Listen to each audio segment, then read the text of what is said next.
Ang Amen. aming group leader sa Group Sa amin 4. pong Group 4 leader, yan, Opo. siya po ang aming pong At sa leader. hindi po nakakilala, siya po ang nakapagtapos sa akin ng pag-aaral. Ng Yan. C2S. Ayun. Amen. Siya ang aking mentor. Ang aking kuya.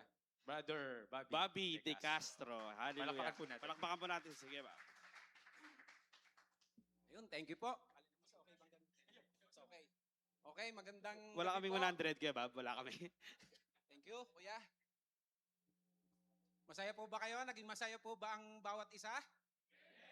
Parang ang ganda, galing nila maghula hoop, no? Tawan-tawa yung mga ladies sa likod. Welcome po sa mga ladies na nandyan sa likod. Pwede po tayong mag-forward po dito. Mabakante po yung gitna. Yung mga tatay po, pwede po tayong mag-forward. No po? So, kamusta po ang mga tatay?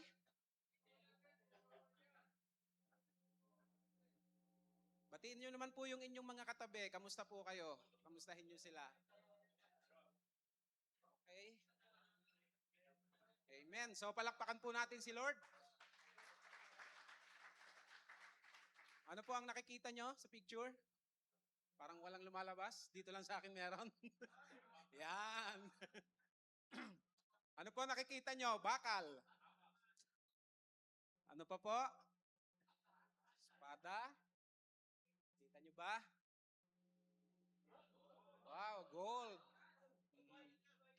Ano pa? Ayun.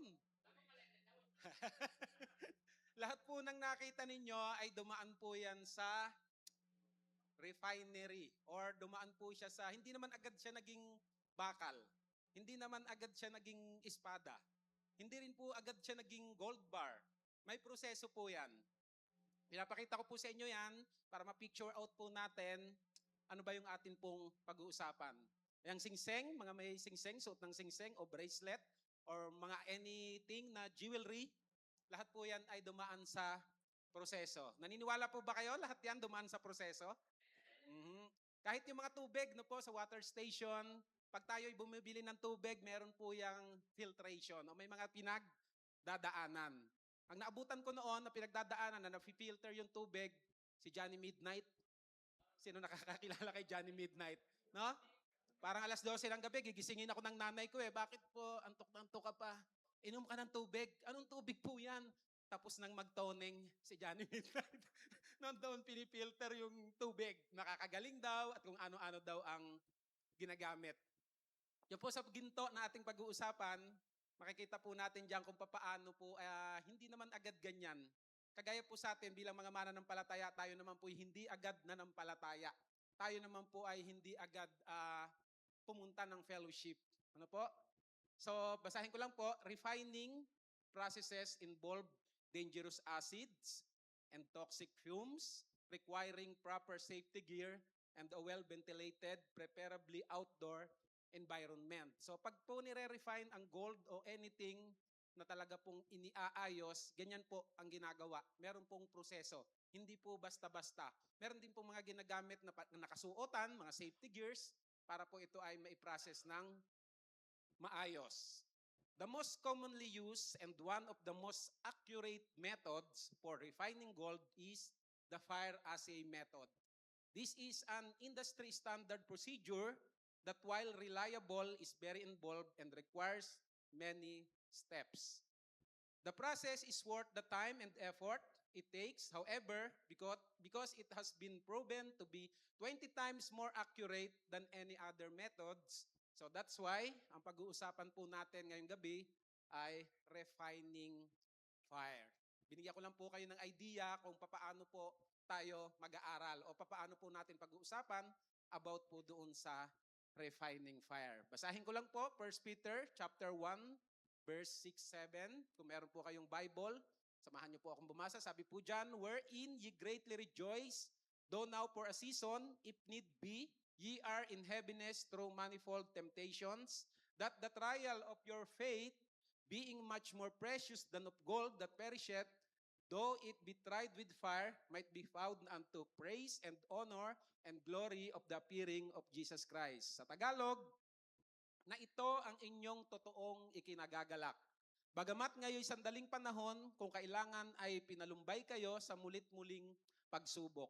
Upang ang pagsubok sa inyong pananampalataya, na nalong mahalaga kaysa ginto na nasisira, bagamat ito'y sinusubok sa pamamagitan ng apoy, ay masusumpungan sa ikapupuri at ikululhalhati at ikararangal sa pagpapakahayag ni Hesukristo. Tayo po isang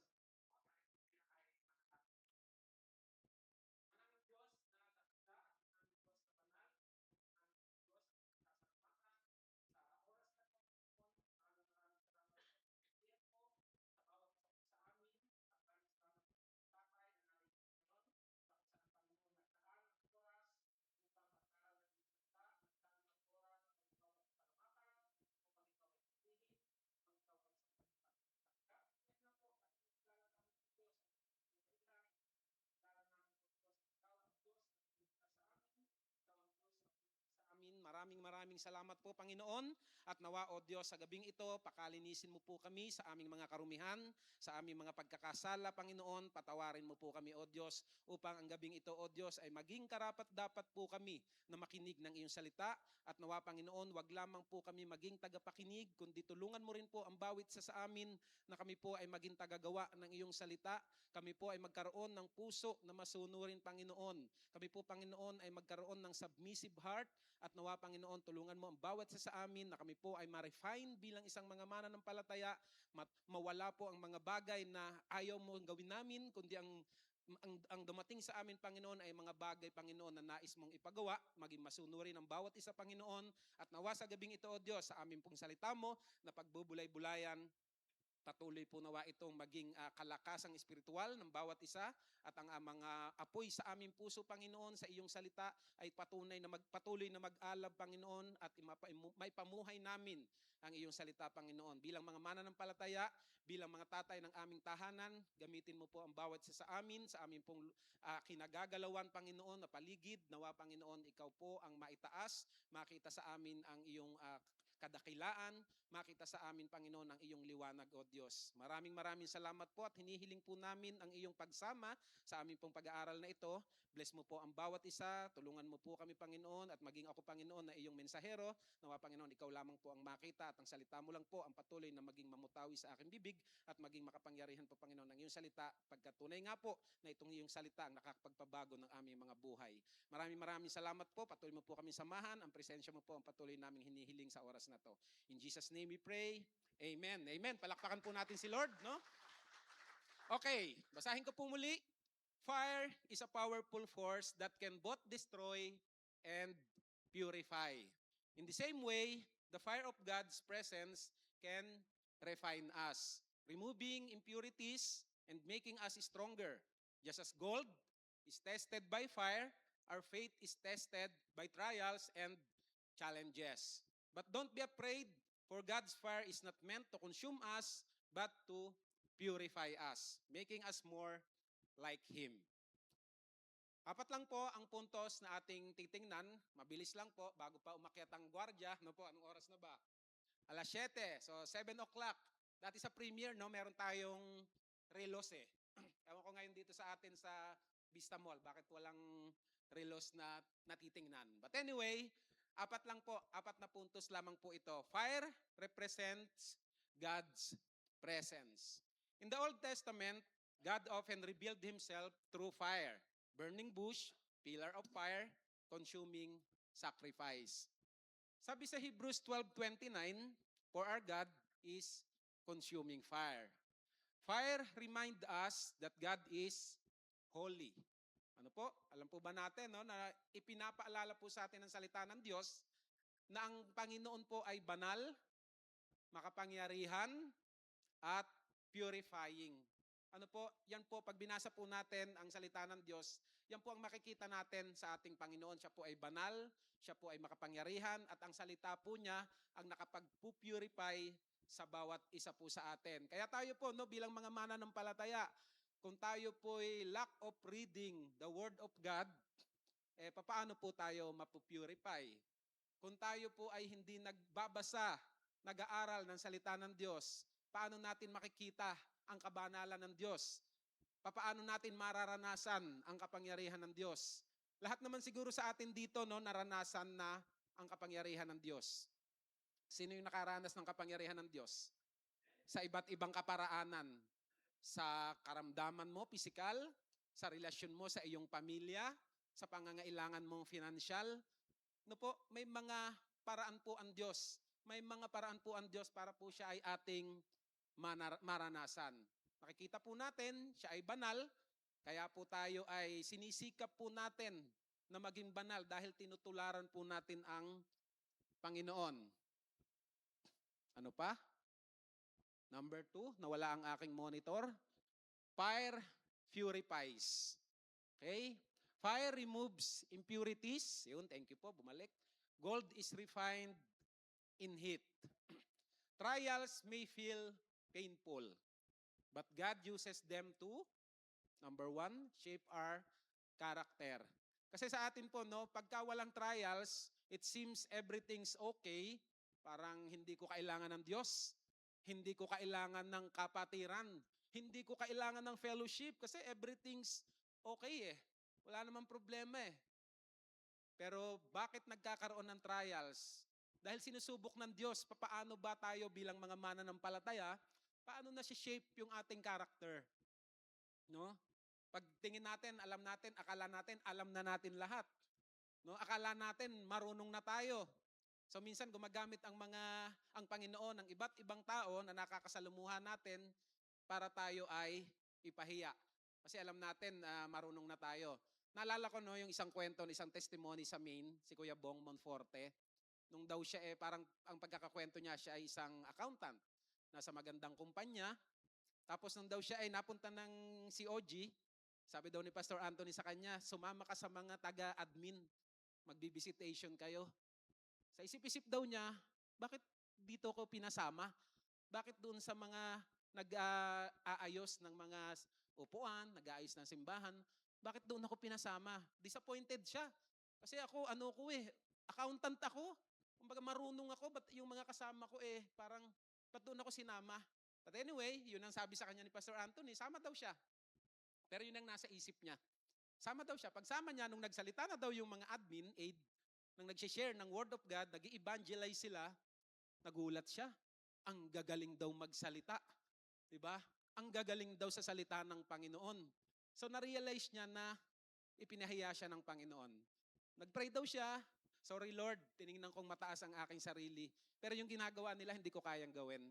Baka po sa atin, baka marami sa atin para tayo'y entitled.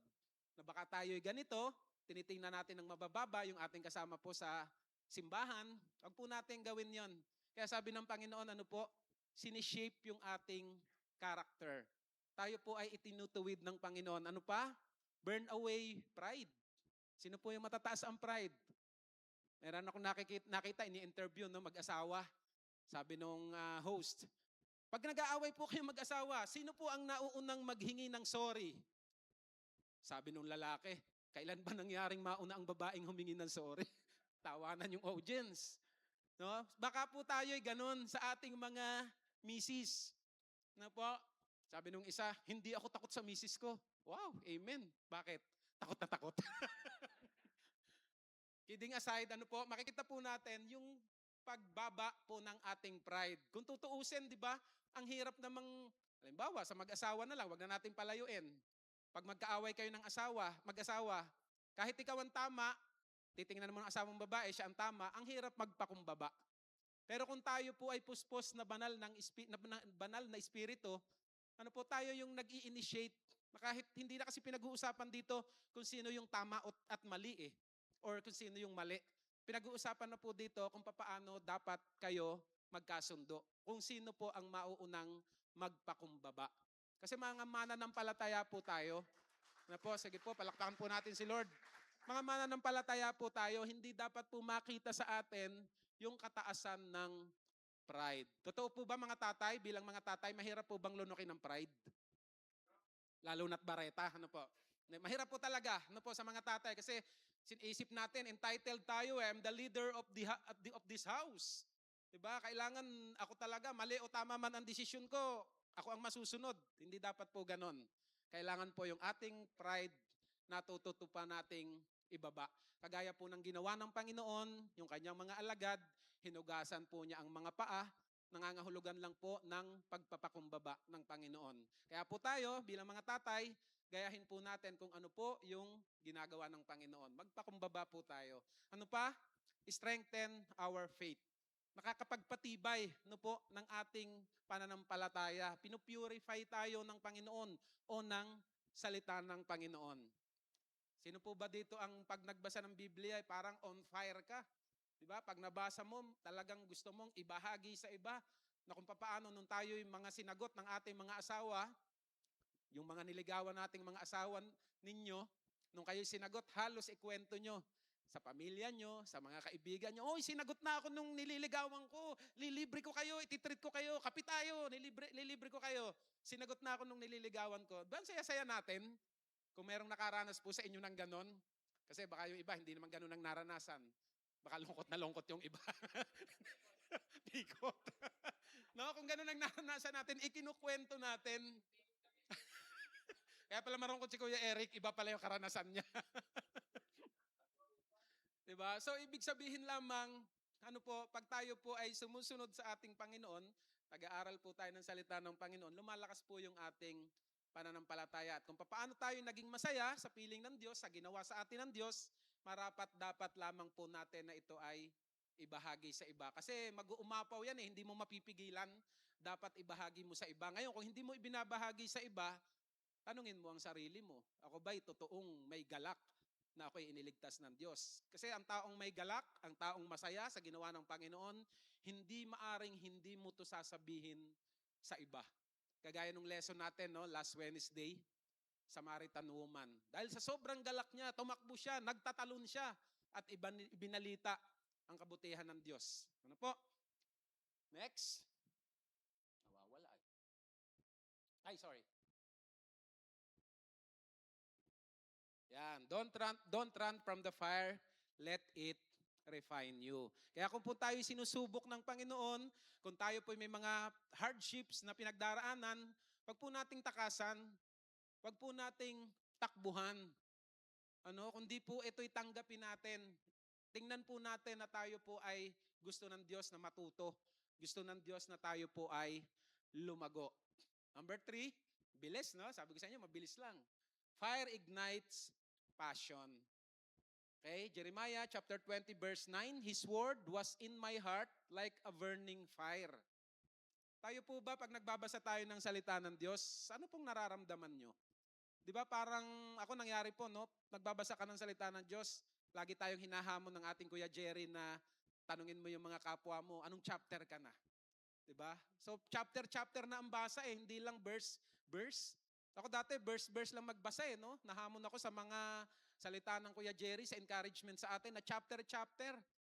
No, minsan nababasa ko pinamakaigse 3 chapters. Minsan pag nagbabasa ka parang ang sarap mong basa-basahin. Parang nag-i-ignite talaga no yung passion mo sa pagbabasa ng salita ng Diyos. Kung paano tayo nagbabasa ng mga may comics pa ba? Ano ba yung mga binabasa natin? Kung paano tayo nagbabrowse ng ating mga cellphone? Malamang lahat tayo nagbabrowse ng mga cellphone natin, no? How long? Ganong katagal? Ilang oras kang nagbabrowse ng cellphone? Pero tanungin mo yung sarili mo, ilang oras kang nagbabasa ng Biblia?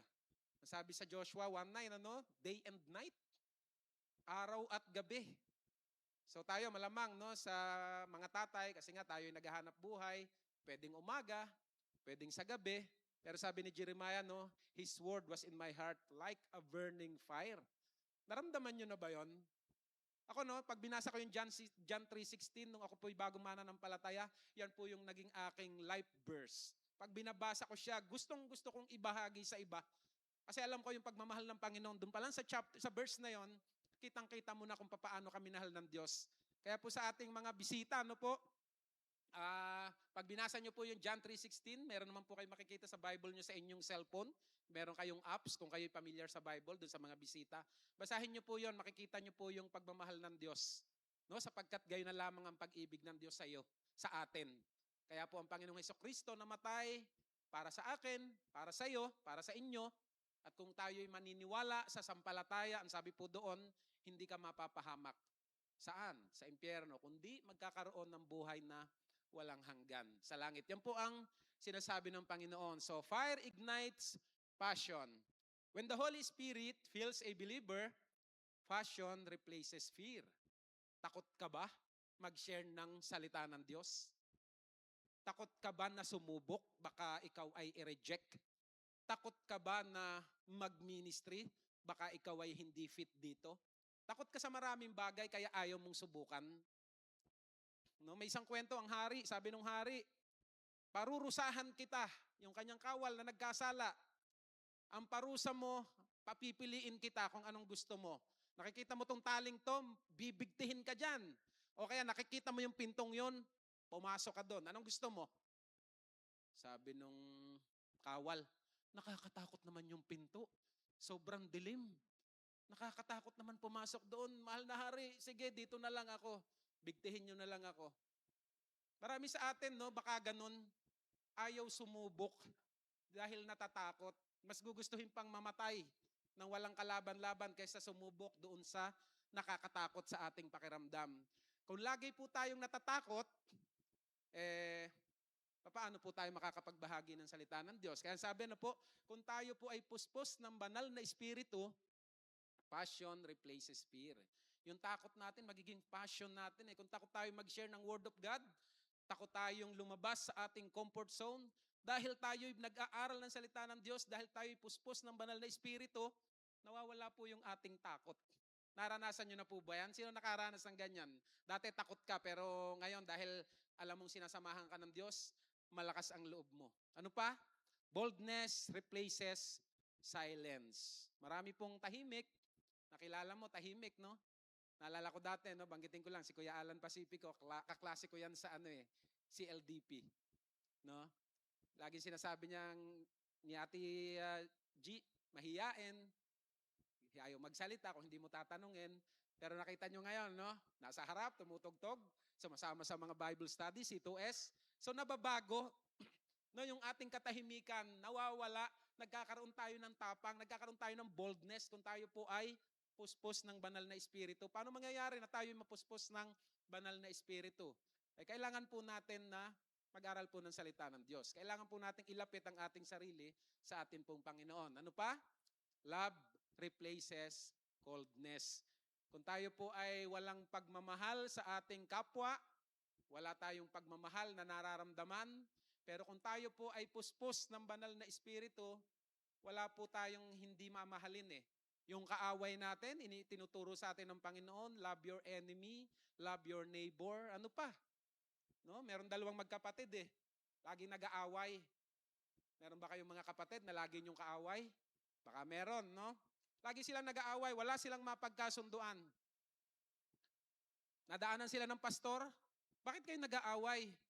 Pastor, hindi na po kami magkasundo. Gusto po naming hatiin na itong bahay, ay hindi na po kami magkasundo. Sabi ng pastor, ang sabi sa Biblia, love your brother. Sige po, subukan namin. Kinabukasan, nakita na naman ng pastor, nag-aaway na naman. Di ba ang sabi ng Panginoon, love your brother? Sumisimba kayo, Kristiyano kayo, pero bakit hindi nyo magawang mahalin ng isa't isa? Kung hindi nyo magawang mahalin ng isa't isa, ituring nyo na lang ang isa't isang kapitbahay nyo. Anong sabi ng Diyos? Love your neighbor. Ikinukumand pa rin ng Panginoon, mahalin natin ang ating mga kapitbahay, mga kakilala natin. So, iniwan na naman ng pastor na sinusubukan magkasundo na magkapatid, pero lumipas na naman ang isa araw, pagbalik ng pastor, nag-aaway na naman. Sabi ng pastor, sige, ganito na lang. Total, hindi nyo makayang mahalin ang isa't isa bilang magkapatid, hindi nyo kayang mahalin ang isa't isa bilang magkapitbahay, mahalin nyo na lang ang isa't isa bilang magkaaway. Yan din ang command ng Panginoon, love your enemy. Katinginan nyo magkapatid, kaaway kita Diba? Kinabukasan, pagbalik ng pastor, ang saya na. Nagkukwentuhan ng dalawang magkapatid, sabay na nag-aayos ng kanilang trabaho, sa bahay. So, naging effective. Love your enemy. So, ibig sabihin tayo po, mga kapatid, wala tayong lulusutan. Ano po? Wala tayong lulusutan, kaya yung ating pag-ibig sa ating kapwa, wala po tayong lulusutan Kahit ano mo pa yan kapwa po natin yan Yan po ang sinabi ng Panginoon. Diba? Yan po ang sinabi ng Panginoon. Love your God with all your heart. And ano yung pangalawa? Love your neighbor as yourself. Ano po? Kaya matuto po tayong magmahal. Kung tayo po ay puspos ng banal na espiritu, yan po ang mangyayari. The fire of the Spirit empowered ordinary people to do extraordinary things. Na ano nyo ba yan, mga kapatid? Na kayo po, hindi nyo naman dati ginagawa yung mga ginagawa nyo ngayon. And yet, dahil po sa fire, dahil sa spirit o banal na espiritu, naging mga extraordinary, no? Yung kaya nating gawin, nakakaroon tayo ng extra mile. Dati hindi mo kayang tumugtog sa maraming tao, ngayon nakakatugtog ka. Dati hindi mo kaya magsalita sa maraming tao, ngayon nakakapagsalita ka. So, ano po ang nangyayari, no? Kung tayo ay spirit empowered, ano po, yung fire na yon, tayo po ay makakagawa ng mga bagay na extraordinary. Hindi po tayo yon, kundi yun po ay dahil sa paggabay ng banal na espiritu. Oh, bilis, last na. Diba? Number 4, strange fire versus holy fire. Not all fire is from God. The Bible warns about offering strange fire or unauthorized worship or self-made spirituality. No po, sabi ng Panginoon, sabi ng mga Pariseo, no, sabi niya, kami po ay nagpalayas ng mga demonyo sa pangalan nyo, kami po ay nakagawa ng milagro, kami po ay nagpagaling. Pero anong sinabi ng Panginoon? Magsialis kayo, magsilayo kayo. Hindi ko kayo nakikilala. Kaya po sa atin mga kapatid, examine po natin ang ating mga sarili. Ano po? We must seek genuine repentance. Baka po tayo ay gaya-gaya lang. Kasi yung asawa ko, nagsisi, tinanggap ang Panginoon bilang sariling tagapagligtas, gaya na rin ako. O baka po yung mga anak natin, iniisip natin dahil tayo'y mananampalataya, baka akala po natin, porke na isasama natin yung ating mga anak, yung ating asawa sa simbahan, baka akala po natin sila'y ligtas na. Ano po? Baka akala po natin makakasama na natin sila sa langit. So let us examine ourselves. Sa sarili po muna natin, ako ba'y talagang totoong mananampalataya? Ako ba'y talagang totoong tumanggap sa Diyos? Ako ba ay talagang nakakakilala sa Diyos? Bakit ganito pa rin ang aking ginagawa? Sabi sa ating lesson, no, sa C2S Devotional Manual, press start. Ang sabi doon sa verse na ginamit, no, kung tayo'y bagong nilalang na, dapat yung desire natin, mga bago na rin. Ngayon, kung ang desire natin the same thing pa rin, nung tayo ay hindi pa nakakakilala sa Panginoon, tanungin natin ang sarili natin. Kung tayo po ba talaga ay genuine yung ating pong repentance. O baka tayo'y gaya-gaya lang. Ano po? Ano pa? True worship. Paano po yung true worship? Paano po natin gagawin yon? Baka akala lang po natin, ano po, pag may worship team dito, tapos tayo'y kumanta, taas tayo ng kamay, umiiyak ka pa, baka akala po natin, yun na ang true worship. Hindi po. Ang true worship po, kahit nasaan ka, kung ang sinusunod mo salita ng Diyos, magkakasala ka, pero naaalala mo, ito ang sabi ng salita ng Diyos, pag napaglabanan mo yun, wino-worship mo na si Lord. Sa ganung bagay. Pag po tayong mamamali, ano po, baka akala lang natin, pag nandito lang tayo sa simbahan, tsaka lang po tayo nagwo-worship. Ano? Naluhod ka dyan, talagang todo ano yung worship mo, pero paglabas mo ng simbahan, paano po ang buhay natin? Ano pa po? Spirit-led service. Sa ating pong service na ito, sa ating ginagawa para sa Panginoon, kahit ikay taga-bukas lang ng pinto, taga-welcome ka lang, taga-good morning ka lang, taga-good afternoon ka lang, taga-bati ka lang, kung ginagawa mo yan para po sa Panginoon, para sa pagmamahal mo sa Diyos, may reward ka po dyan. Yan po ang gusto ng Panginoon. Hindi po yung tayo'y gaya-gaya lang. Ginagawa natin dahil, hindi, sabi nung leader ko Hindi, sabi ni pastor, yun ang gawin Kaya, wala na akong magagawa, gawin ko na lang. Hindi po dapat ganon. Examine po natin ang mga sarili natin. Dahil po yan, pagdating natin sa langit, parang ginto po yung ating mga ginawa. Susubukin po ng apoy. At pag po yan ay hindi pasado kay Lord, sayang po yung ating mga effort na ginagawa. Sayang po yung ating pagpapagal na tayo po'y pumupunta sa fellowship, tayo po'y lumalabas para mag-share ng Word of God. Pero kung hindi po ito led by the Holy Spirit ang ating ginagawa, sinasabi ko po, basahin po natin ang salita ng Diyos at makikita po natin doon na pagdating pala sa langit, susubukin lahat ng Panginoon ang ating ginawa. Kung ang ginawa lang natin ay para tayo magpa-impress sa tao, ginawa lang natin dahil tayo nautusan ng ating pastor or ng ating leader, ginawa lang natin dahil wala nang ibang gagawa, nakakainis naman, ako na nga lang. Diba? Kung ganun ang attitude natin, let us examine ourselves. Kung tayo po ay talagang totoong naglilingkod sa Diyos. Is your spiritual life burning bright? I'm sorry, but putol yun. Is your spiritual life burning bright or has no fire in your heart? Ano po, totoo po ba na tayo bilang mga mananampalataya, nagagawa po ba natin ang nais ng Diyos? Talaga bang yung salita ng Diyos ay talagang naglalight, ano po, nagliliwanag sa ating buhay? Kwento ko lang po, no, yan po ang team ng Group 4. Ayan, makikita nyo po, ang gaganda ng ngiti.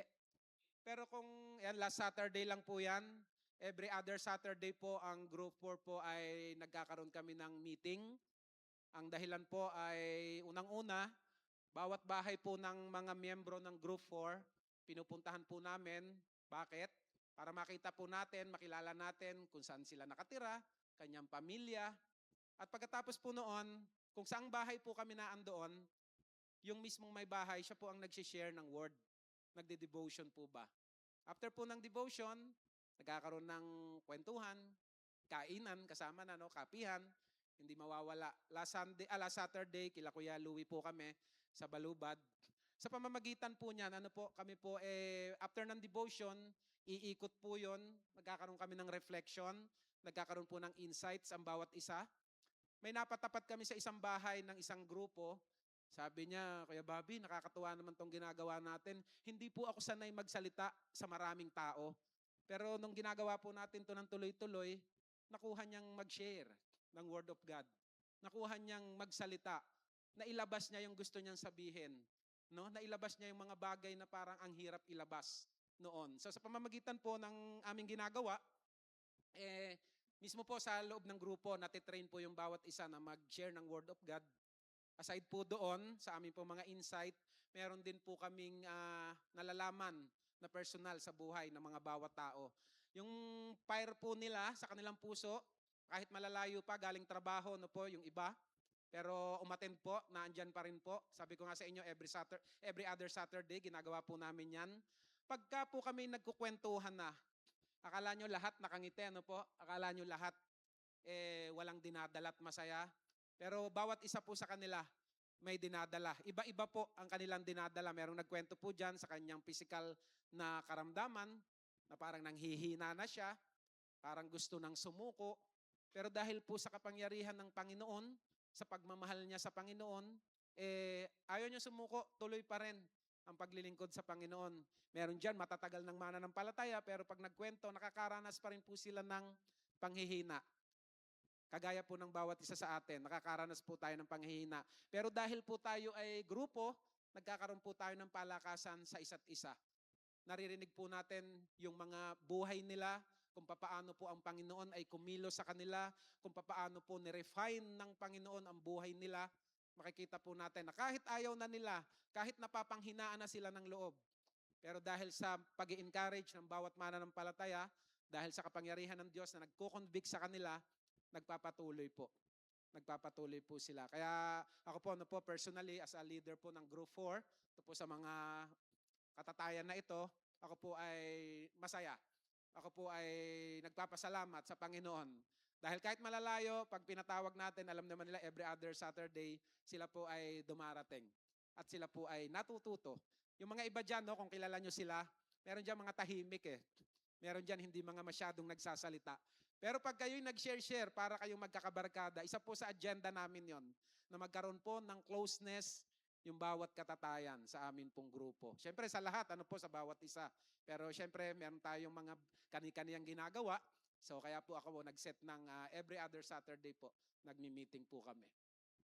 So ilang po, to God be the glory. And ito po yung ating, sige po, palakpakan natin si Lord. Kung para kay Lord, yung malakas pong palakpak. Para kay Lord. Amen. So, ayun po, pabalik po sa, nawala yung, ayun, yan.